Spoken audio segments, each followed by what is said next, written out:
నా పేరు ఆదినారాయణ సిఐటియు.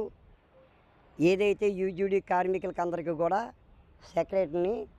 ఈరోజు యూజీడీ కార్మికులంతా ఒక అర్థాల్లో పనిచేసిన కార్మికులు, ఎంతో కాలం కానించి 15-20 సంవత్సరాల కానీ పనిచేసిన వ్యక్తులు వీళ్ళందరూ ఈరోజు చనిపోయిన కార్మికులు కానీ వాళ్ళకి కనీసం ఎక్స్గ్రేస్ ఇవ్వట్లేదు.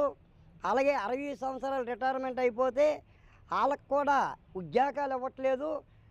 రిటైర్మెంట్ బెనిఫిట్ అనేది గత ప్రభుత్వం చెప్పింది 36వ జీవోలోని, కానీ అది కూడా ఇంప్లిమెంట్ చేయట్లేదు. ఈరోజు కార్మికులకి సబ్బులు, నూనెలు, రెయిన్ కోట్లు, కాకి డ్రెస్సులు, గంబూట్లు, హెల్మెట్, గౌజులు, మాస్కులు ఇవన్నీ కూడా మెయింటెనెన్స్ కాంట్రాక్ట్కి ఇచ్చారు. ఈరోజు కాంట్రాక్టర్ ఎవరంటే అధికారులకి ఒక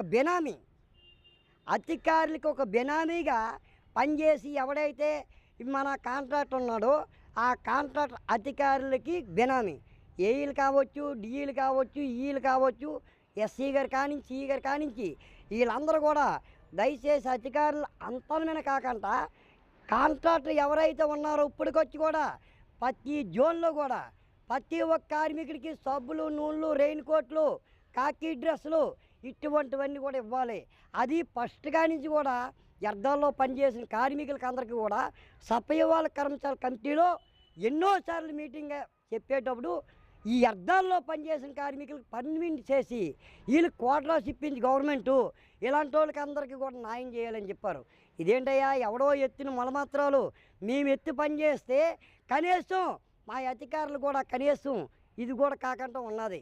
ఇది అన్యాయం, చాలా దుర్మార్గం. ఎందుకంటే ఇప్పుడు వార్డు సెక్రటరీలు ఏఈలుగా వచ్చారు. ఏమండి, మేము వర్కర్లమైతే తక్కువ, కార్మికులు తక్కువ, అధికారులు ఎక్కువైపోయారు.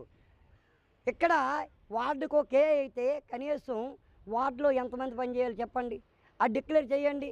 ఆ డిక్లేర్ చేసిన తర్వాత ఈ వార్డుకు ఒక ఏఈని ఇవ్వండి. మేమైతే ఏమో ఒత్తిడి చేయట్లేదు, మా మీద పనిభారం పడుతుంది, పనిభారం పడినప్పుడు వర్కర్లు కూడా పెంచండి అని అడుగుతాను. ఇక్కడ రాజకీయ నాయకులు, కార్పొరేటర్లు కానీ, ఎమ్మెల్యేలు కానీ, ఎంపీలు కానీ, ఈ జిల్లా నాయకత్వం ఏం చేస్తుంది? రాష్ట్ర ప్రభుత్వం కార్మికుడికి ఇంత అన్యాయం జరుగుతుంది. ఇంత అన్యాయం జరిగినప్పటికీ ఎవరు పట్టించుకుని పాపాలు పోవట్లేదు. లక్షల్లో తీసుకుంటారు జీతాలు. మాకైతే 13,000, 15,000, 20,000, 24,500 ఇస్తాను. నేను ఒకటి చెప్తాను, అవుట్సోర్సింగ్ వర్క్తో పేరు చెప్పి కాంట్రాక్ట్ బేసిక్లో ఈరోజు కార్మికులు చాలామంది కాంట్రాక్ట్ బేసిక్లో ఉన్నారు. అలాగే జట్టింగ్ వెహికల్లో, లోడ్ వెహికల్లో, తర్వాత ఏదో స్కీమ్ 1లో అన్నిటిలో ఉన్నారు. అన్నిటిలో ఉన్నప్పుడు కూడా 12,000, 15,000 జీతం ఇచ్చి పిఎఫ్ కట్ చేయకుండా ఒక కాంట్రాక్ట్కి ఏ రకంగా పిఎఫ్ లేకుండా ఏ రకంగా టెండర్ ఇచ్చారు. లేబర్ యాక్ట్ ప్రకారంగా ఏ రకంగా ఇచ్చారు. కాంట్రాక్ట్ లేనివాడికి ఎవడైతే లైసెన్స్ లేకుండా ఒకనప్పుడు పిఎఫ్ కట్ చేయకుండా వాళ్ళకి కానీ కాంట్రాక్ట్ ఇచ్చిన చట్టవిరుద్ధం నేరం. మరి లేబర్ కమిషనర్ ఏం చేస్తున్నారు, మా అధికారులు ఏం చేస్తున్నారు? ఈ కార్మికులకి సమస్యలు ఉన్నాయని చెప్తే ఏ అధికారి పట్టించుకోరా? వార్డుకో కేఈ వస్తాడా? ఇక్కడంట ఈ జోన్ 4లోని ఏఈ రాజశేఖర్ గారు అంట నిన్న కాక మొన్న వచ్చారు. ఆయన పేరు రాజశేఖర్, సచివాలయం సెక్రటరీ. ఒకప్పుడు జోన్ 2లో ఉండేవాడు ఆదర్శనగర్లో. ఆయన ఇక్కడికి వచ్చి కార్మికుల్ని చాలా హింసలకు గురి చేసి, చాలా ఇబ్బందులు పెట్టి, చాలా దీనిగా ఉండి లైన్లు వేసుకోవడము, చలాలు కట్టకుండా డబ్బులు దోసుకోవడము ఇటువంటివి చేస్తాడు. అడిగితే కార్మికుడు ఎవడంచారు అడిగాడు అనుకో, ఆడి మీద తిరుగుబాటు చేస్తాడట. ఆ రాజశేఖర్ అని ఏఈకి ఆ సెక్రటరీ చెప్తాను, డి సతీష్ గారికి, మురళీకృష్ణ గారికి పేరునయ్యా, పై నాయకులుగా, పై అధికారులుగా మీరు ఉండడం కాదు, కింద నుండి ఏం చేస్తాడో మీరు అడగాలి. లేకపోతే ఏమైనా సరే ఈయన ఒకనప్పుడు చేసింది అంతా కూడా మీరు పైనుంచి కింద వరకు పంచుకుంటారా? దీన్ని కూడా మేము ఖండిస్తాను. ఎందుకంటే ప్రతి ఒక్క కార్మికుల కష్టాన్ని దోసుకోవడానికి అధికారులు, కాంట్రాక్టర్లు ఉన్నారు తప్ప కార్మికులకు మాత్రం న్యాయం చేయడానికి నా మాత్రం ప్రభుత్వం కానీ అధికారులు కానీ ఎవరు లేరా అని అడుగుతాను. ఈరోజు ఈ కార్మికులందరూ కూడా ఏరియల్స్ 18 నెలలు అయిపోయింది. 18 నెలలకి మేము ఎన్నోసార్లు ఎస్సీ రవి గారికి, కమిషనర్ సార్కి, తర్వాత ఏడీసీ గారికి అందరికీ లెటర్లు ఇచ్చాం. ఏడీసీ జనరల్ రమణమూర్తి సార్కి కూడా ఇచ్చాం. ప్రతిసారి కూడా మాకు ఏడీసీ గారు రమణమూర్తి గారు కొర్రేసి పంపిస్తాను మా కార్మికుల జీతాలు. అయ్యా, ఆఫ్కోర్స్లో ఒక్కొక్క నెల కట్ అయిపోయిన కార్మికుడికి ఇప్పటికొచ్చి కూడా సంవత్సరాలు తరబడిపోతుంది ఒక నెల జీతం రావడానికి.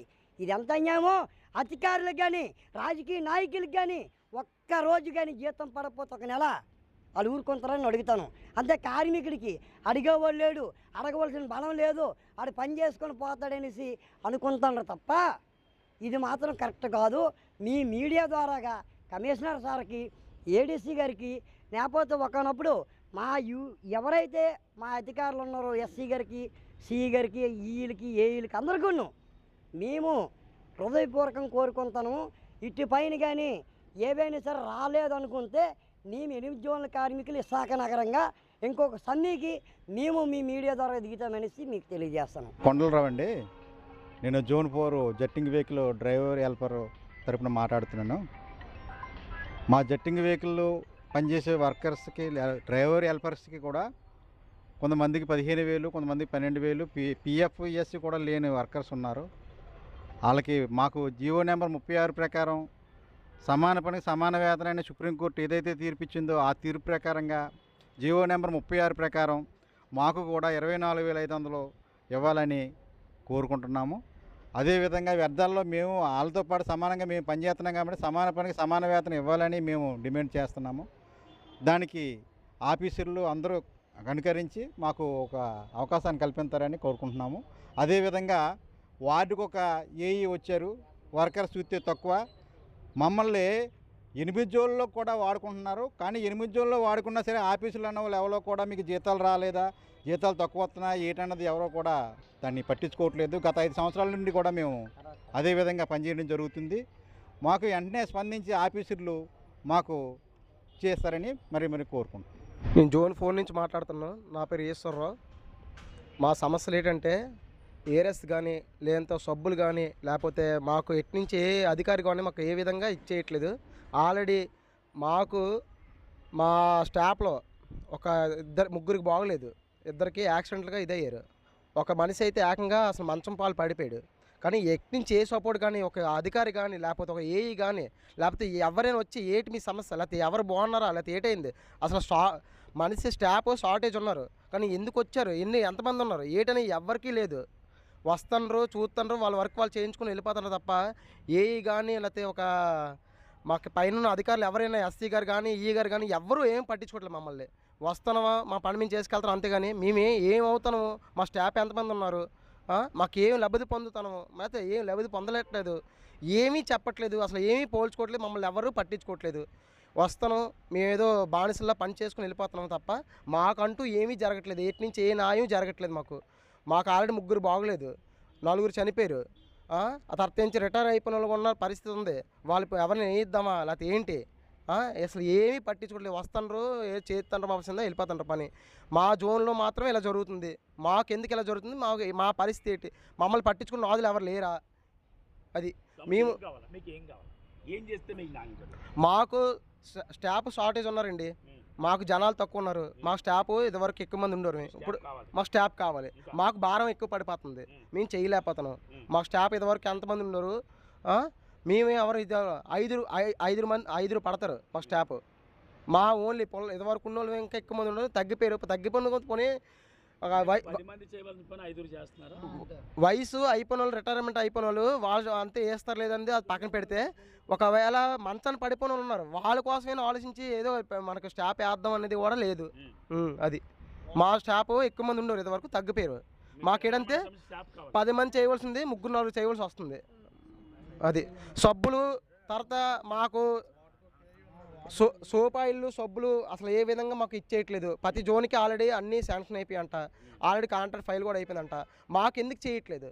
మేము కాంట్రాక్ట్లు మాకు సిల్ట్లు కూడా మాకు అందిన కాడికి మనం చేసిన కూడా నేను చేస్తాను, మిగతా కూడా వాళ్ళు చేయట్లేదు. మేము ప్రతిదీ మా కింద మాకు భారం పడిపోతుంది. స్టాఫ్ తక్కువ ఉన్నాం, మాకు చూస్తే భారం ఎక్కువ పడిపోతుంది. మాకు స్టాఫ్ కావాలి. జోన్కి చూస్తే మనుషులు తక్కువ మంది ఉన్నాం. మా స్టాఫ్ కన్నా ఏఈలు ఎక్కువ మంది అయిపోయారు. అది మా దౌర్భాగ్యం. స్టాఫ్ తిప్పు కొడితే అందరు కలిపి ఒక 10 మంది లోపే 5-6 ఉన్నాం. ఏఈలు 5-6 ఉన్నారు. అదే కదా మాకు అర్థం కావట్లేదు. వాడుకు ఒక ఏఈ అయిపోయారు. స్టాఫ్ చూస్తే తక్కువ మంది, మాకన్నా ఏఈలు ఎక్కువ అయిపోయారు. అంటే మేము పని చేసిన తక్కువ మంది, మాకు పని అది చెప్పిన వాళ్ళు ఎక్కువ మంది అయిపోయారు. కనకలక్ష్మి అండి నా పేరు. 38లో చేస్తున్నామండి పని. మరి మాకు 60 సంవత్సరాలను తీసేసారు. వాళ్ళని వేయలేదండి బాబు, చచ్చిపోయిన వాళ్ళని వేయలేదండి బాబు, వాళ్ళని వేయలేదండి.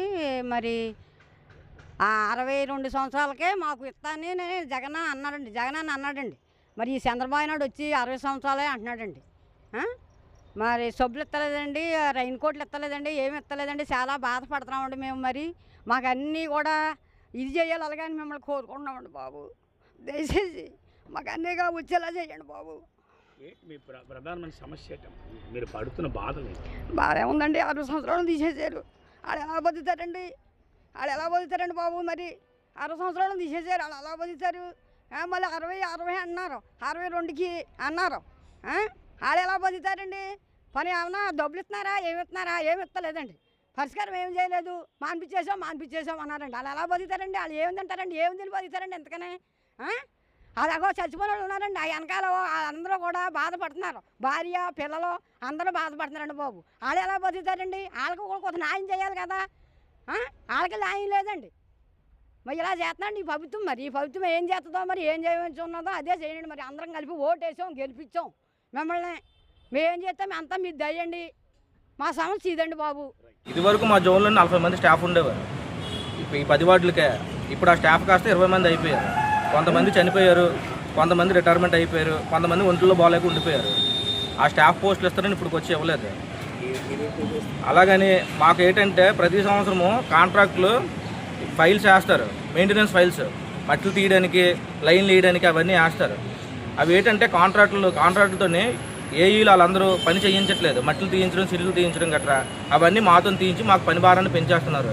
ఇప్పటికే మాకు పని భారం బాగా ఎక్కువైపోయింది, అయినా మాతోనే చేయించేస్తున్నారు. ఇంతకు మించి మేము పని చేయలేకపోతున్నాం. అందుకని మా డిమాండ్ ఇది, మాకు మనుషులు కావాలి, కాంట్రాక్టులతో నీట్గా పని చేయించాలి. సరే మరి